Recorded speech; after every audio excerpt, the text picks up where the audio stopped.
The night the HOA crossed the line. At 3:14 a.m., the stillness of Willow Creek Ranch shattered with a sharp snap, followed by a frantic whisper. "You broke the gate, Carl." That was the wrong lock. For figures in pastel polo shirts crept through the dew-soaked grass, their flashlights cutting through the dark. The Meadow Vale Homeowners Association patrol, armed with clipboards, a laminated rulebook, and an air of self-righteous zeal, was on a mission to slap violation notices on the ranch for its fire engine red fence and a chicken coop deemed too close to the road. They moved like middle school hall monitors on a power trip, oblivious to the storm they were about to unleash. Inside the barn, snoring like a chainsaw and clutching a loaded shotgun, was retired Sheriff Hank Sullivan. Fresh off a divorce and camping out with the goats, Hank was not in the mood for nonsense. The sound of footsteps and flashlight beams slicing through the barn's slats jolted him awake. He grabbed his shotgun before his boots, his 40 years in law enforcement kicking in. Cracking the barn door, he spotted a man in khakis measuring the mailbox with a neon tape measure. Hank didn't ask questions. He cocked the gun, the sound echoing like a thunderclap. The patrol froze. A clipboard hit the ground, papers scattering like startled birds. One man, short with a slick haircut and a questionable eagle tattoo, bolted but tripped over a hose. Hank stepped into the night, shirtless, grizzled, and furious.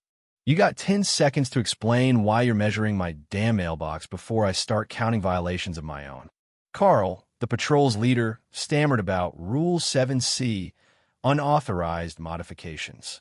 Hank took 2 steps forward, leveling the gun. "You broke my gate, trespassed after midnight, and scare my goat. That's a rap sheet, boys." By sunrise, 3 of the 4 were zip-tied to patio chairs, sipping coffee poured by Hank's mother, Nana Ruth, who believed breakfast was mandatory, even for intruders. Carl called his mom a mistake. His mother was Vivian Hart, the HOA president, a woman with a prosecutor's glare and a heart of iron. Vivian's Mercedes rolled up just as Clara Sullivan, Hank's daughter, pulled into the driveway. Clara, in her 30s, with a strong jaw and eyes that could stare down a bull, stepped out, ready to throw punches or challenge zoning laws. Vivian, in heels and pearls, radiated contempt. Clara spoke first. "Ma'am, I'd love to know why your HOA goons broke into our ranch at 3 a.m. Vivian didn't blink. "Your fence is red. Your coop's too close to the road. My team was enforcing regulations." Clara shot back. "They peed on our gnome." True story. One patrol member, terrified of Hank's shotgun, had an accident on a gnome painted by Clara and her brother Nate when they were kids. Hank strolled up, cigar smoldering, shirt unbuttoned. "Vivian, one more step on my land, and I'll cite you for invasion under Section 11 of the Texas Land Act." Vivian hissed, "There's no Section 11. Hank grinned. "There is when I write it." Upstairs, Nate, 28 and deep in a survivalist phase, watched through binoculars, a tinfoil hat nearby, to troll the HOA. His podcast, Neighborhood Secrets, had just found its jackpot. By noon, word spread via Nana Ruth's Bridge Club, the town's rumor mill. Locals parked pickups, set up lawn chairs, and watched the drama unfold. One guy sold "Free the Mailbox" t-shirts. A blogger claimed Hank had declared martial law with a side of omelets. Clara called the sheriff's office, forgetting Hank's old deputies were either fishing or owed him favors. No one touched the case. Vivian filed a cease and desist. Hank countered with a laminated 1994 homestead exemption clause, a legal relic he'd mounted in the barn. As night fell, Clara sat on the porch with a beer, eyeing HOA cars parked just beyond the property line. Hank stood beside her. "They'll come back," she said. "Good," he replied. "I sleep better when the enemy's nervous." A drone buzzed in the dark. The HOA wasn't done, and neither were the Sullivans. The next morning, Meadow Vale's Facebook group exploded with memes and grainy footage of Hank zip-tying the patrol.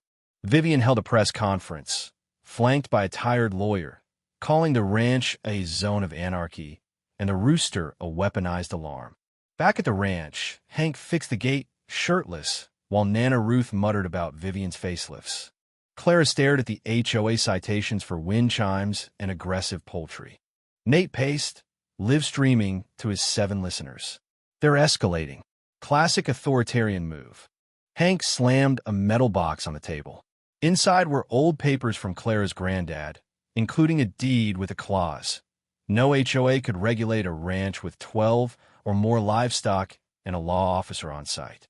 Hank, technically still a retired officer, smirked. They had 11 chickens and a goat. Nate bolted out, returning with a borrowed duck from a neighbor. Freedom acquired, he declared, setting the duck in the yard. Clara sent the exemption clause to Vivian, who, for the first time, was speechless. But Vivian wasn't out. She fined anyone who dealt with the Sullivans, neighbors, even the feed store guy. Nate's podcast became a resistance hub, with flyers screaming, "Don't let the HOA take your hay." Locals brought animals, ducks, goats, a ferret named Spike, even a one-eyed llama. The ranch became a fortress of livestock and defiance. Then Carl's son, Ethan, who'd wet himself during the first raid, fell for Clara. Over tea and manure talk, he spilled. The HOA planned a midnight compliance sweep with private security. The Sullivans prepared like it were a siege.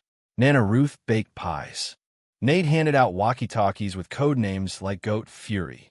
At 11:59 p.m., 2 SUVs rolled up. Men in tactical polos emerged with tasers and clipboards. A drone hovered. Then the goat screamed, and chaos erupted.